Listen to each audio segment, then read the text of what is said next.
Hey, it's me, Russ, with a little Ivy League. You get it? A little Ivy League education and working on the Caravan here. So, 2011 Dodge Caravan. I started pulling, right? I noticed this pulling when I hit the accelerator, when I feel the vehicle shift, like one of the wheels is coming out like that. And at first I thought, wheel hub? But then what I discovered, it's an adventure. Come on, I'll show you. So here's what I discovered. Wheel hub? No, but look how much this is moving. Like it shouldn't move that much. And then I looked in the back. I discovered this. So if you watch this, see how much that's moving? That is where it's messed up. So that bushing is bad. Oh yeah, it's bad. Look at that chawed up rubber back there. This whole thing is moving around. See the ball joints right here? It's on there, but everything else is moving due to that back corner. Like that. See that? Yuck, nasty, not good. All right, homies, tools for this job. I'm gonna be using an impact wrench. You don't have to use an impact wrench.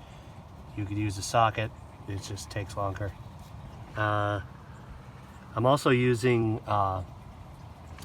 this is we call a pickle fork.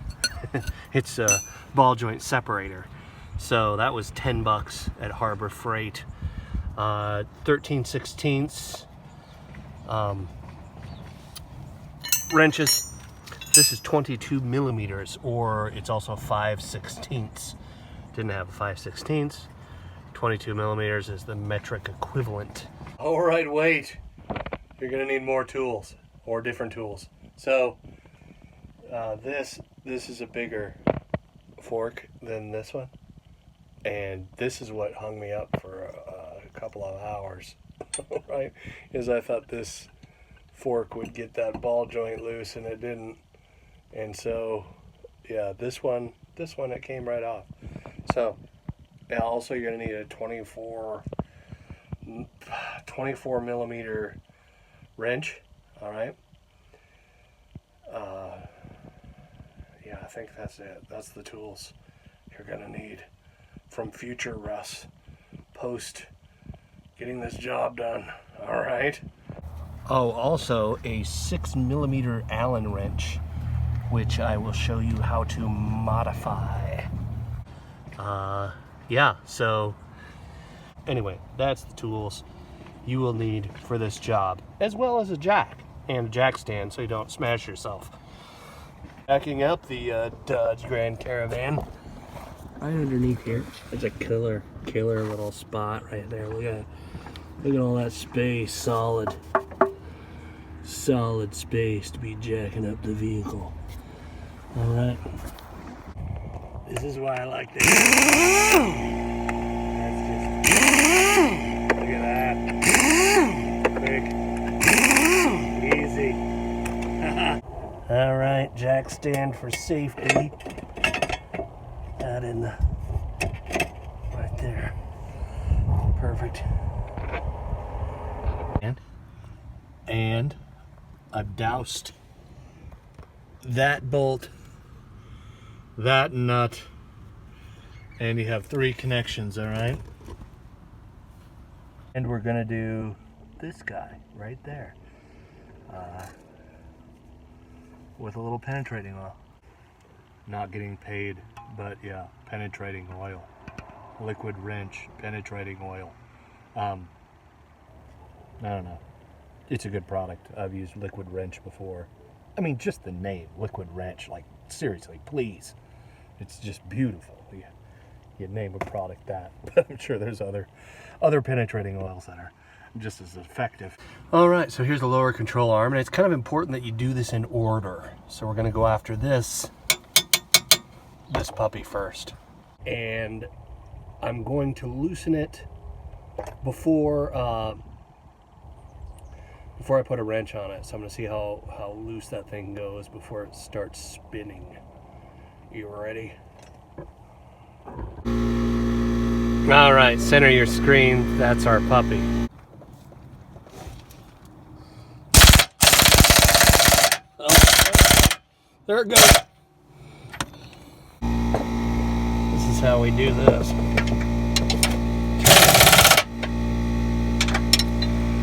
That's not, as it's spinning, try and get the right trajectory on it. Oh, there, we missed it. So for reference, 24 millimeters.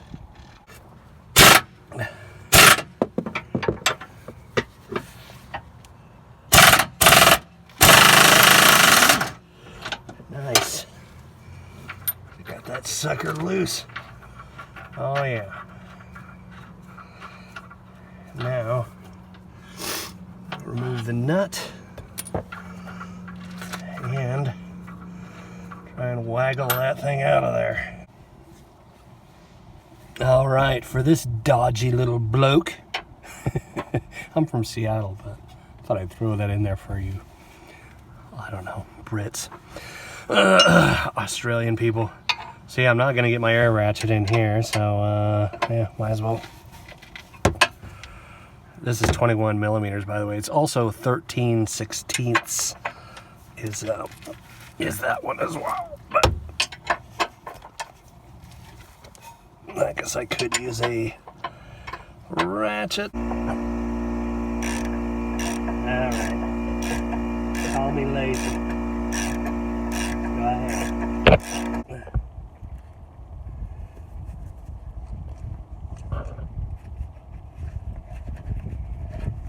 Coming out by hand, do that. Actually, it's probably a good idea not to pull this all the way out, just because we're gonna do the ball joint, and you're gonna need a little leverage, you know. Oh yeah, peeps. Now the fun part: lower ball joint. Oh yeah, we're gonna do this. You're gonna get your money's worth.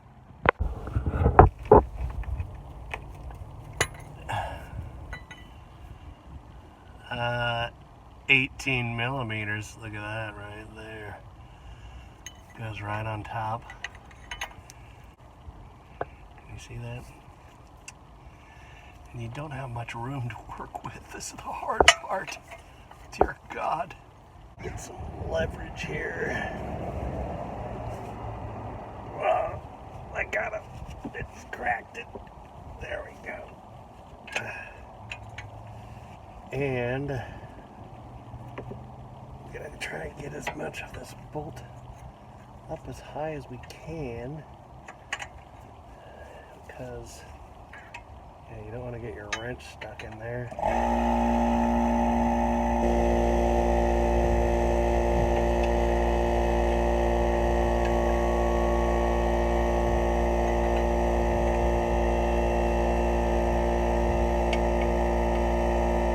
You can also pull this down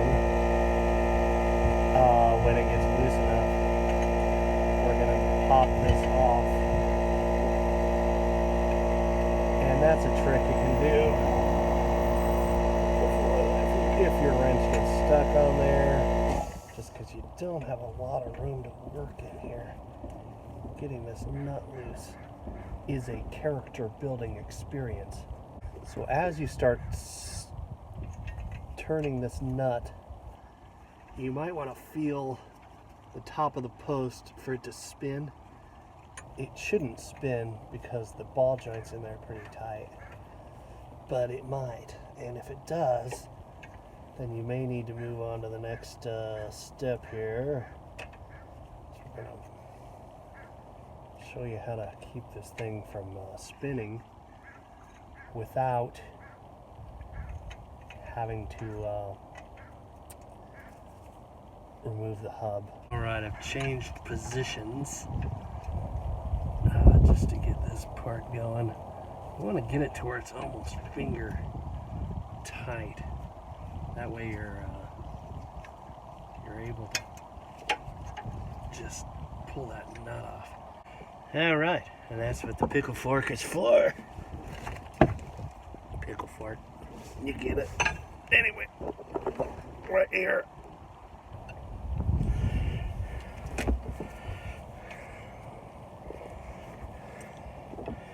Hammer. All right, I'm stuck. I got that fork all the way in there, and we still haven't got the ball joint separated. All right, been stuck on that puppy for quite some time now, but I'm not giving up. Never give up. So I was using this one, and this one might be a little too skinny. This one, I just bought this one. Let's see how it works.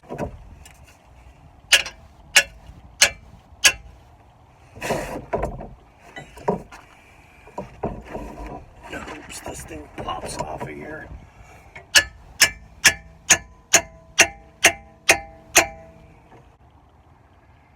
Or is it getting hung up?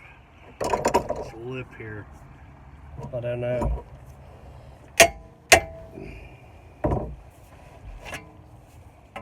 Flip it over, see if that works.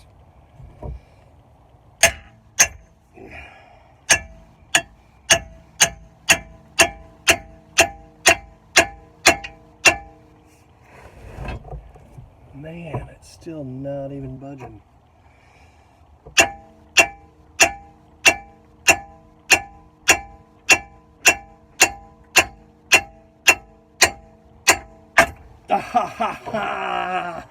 There it goes. Popped right off of there.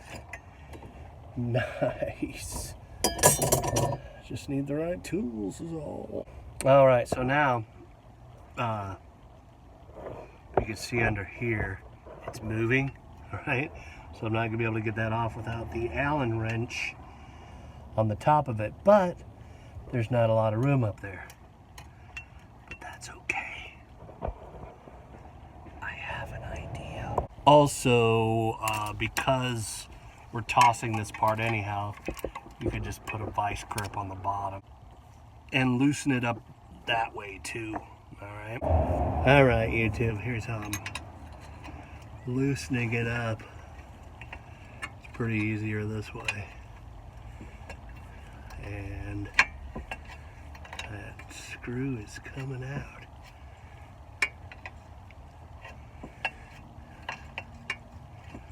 Just like that. Using the good old vice grip. Piece of cake, almost got it finger. Not quite. Almost, but you get the idea. All right, so we've removed the nut from the ball joint. Now to pull this out, I had this put back just to give me some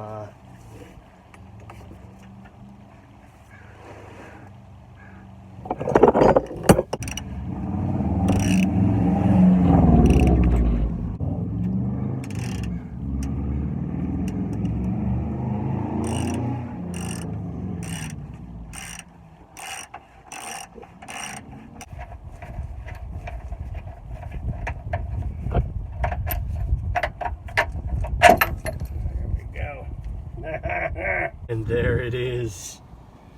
Look at that. That's what was causing the problem.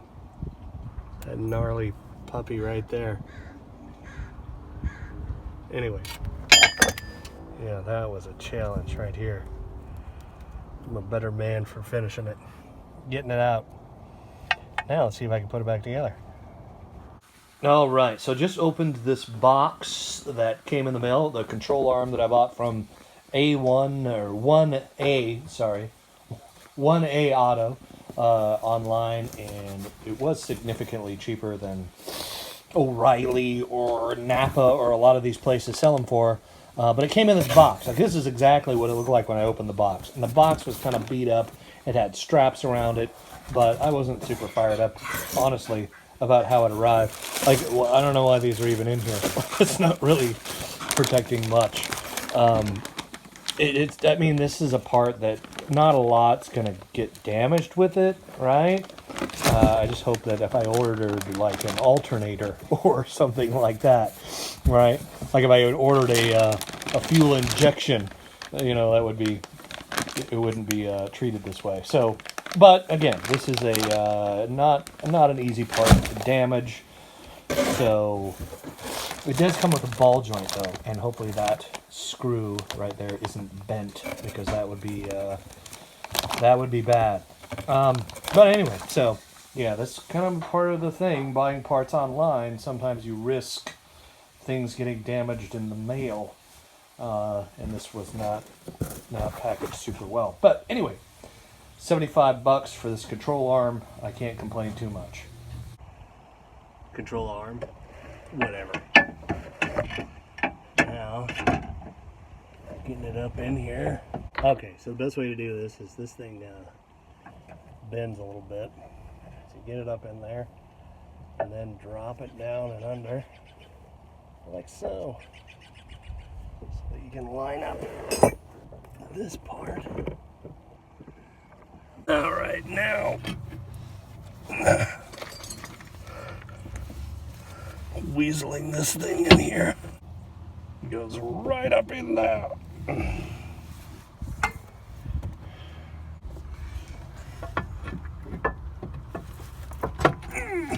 Like so. All right, so the first one, try and line up, is this puppy here.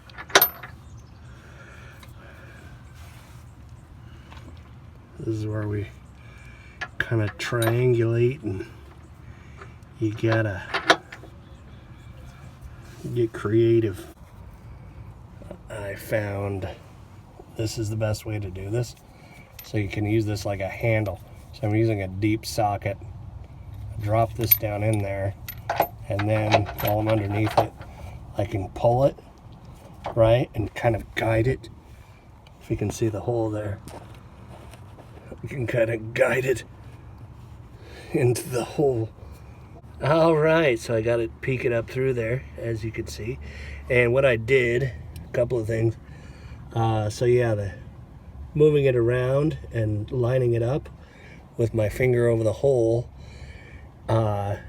Again, safety. All right, couple of jack stand, and then I added another scissor jack right here. So this is easy to finesse and to help line things up. So, but yeah, I got that one in. So on to the next one, and it's yeah, it's off center, obviously. All right, so I put the nut on there, and just sort of hand tight while I line up this, try and finagle that guy in there. All right, bolt number 2. Oh man.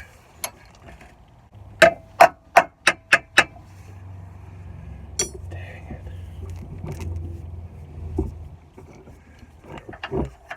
Come on. A little higher. Got it. Now I'm getting it to thread. All right, so finagling this thing to thread is the hard part. So I'm kind of putting pressure because I can see how it needs to line up that way. Putting pressure down as I work to thread it in there. Oh yeah, nice.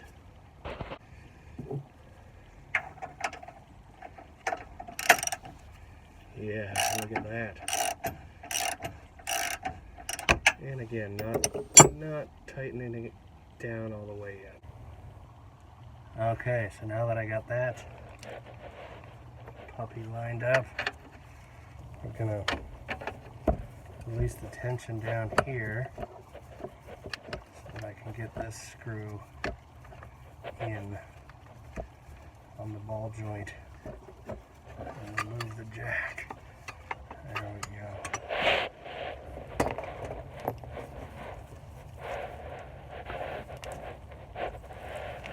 Hard to put the bolt on it. Oh man, it doesn't give me a lot of room at all. Lord.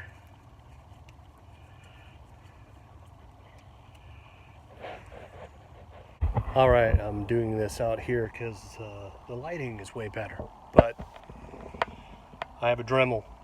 You can buy a fake Dremel at Harbor Freight for like 10 bucks. These are cutoff wheels, and we're going to use that to cut down our 6mm Allen wrench I showed you earlier. Just enough to get it in there.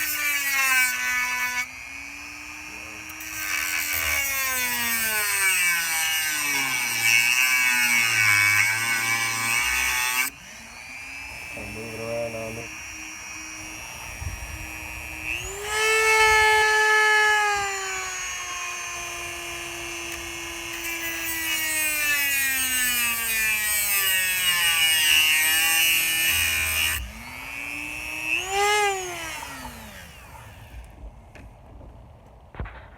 All right, so there it is. It's complete, and I dusted it off on the sides. We're going to use that to...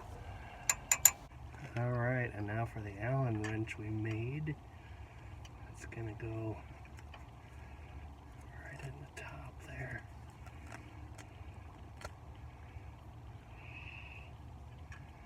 Okay, so now that I got the Allen wrench in, the delicate task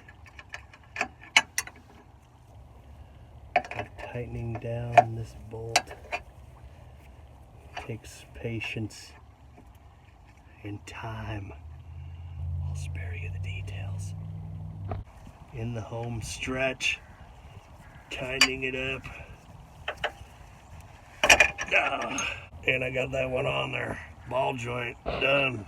All right, now that guy needs to be tightened down with a 24mm wrench, not 22, not 5/16. I don't know, maybe that's 5/16. I don't know. Anyway, that's to tighten that up. Oh, it feels good to have this job almost done. Yeah, look at that. Installed, and now look at that, YouTube, solid.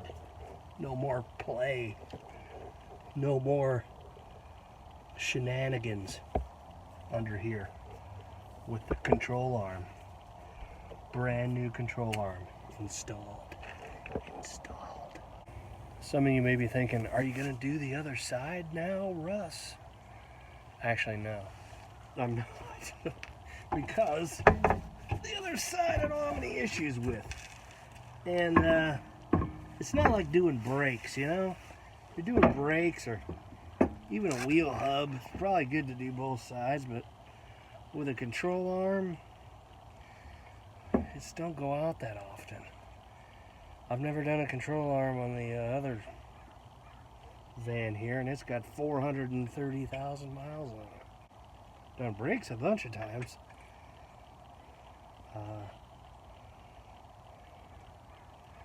Shocks, but not the control arm. It's not something that goes out a lot. Yeah, man, I am a firm believer in if it ain't broke, don't fix it. Headlights too. You should just change both your headlights. Anyway, hey, if this video helped you in your life, please hit the like button, all right? Hit that thumbs up button. I'd certainly appreciate it. It'd be awesome.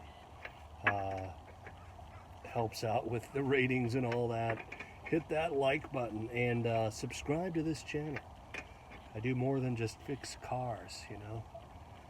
You can learn how to do different things here. I'm a jack of all trades, master of nothing. So, hey, again, thanks.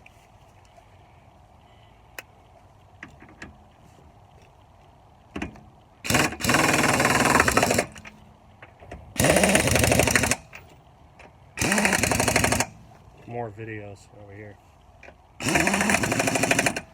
Over there. Hey, subscribe. The chicken with the sunglasses.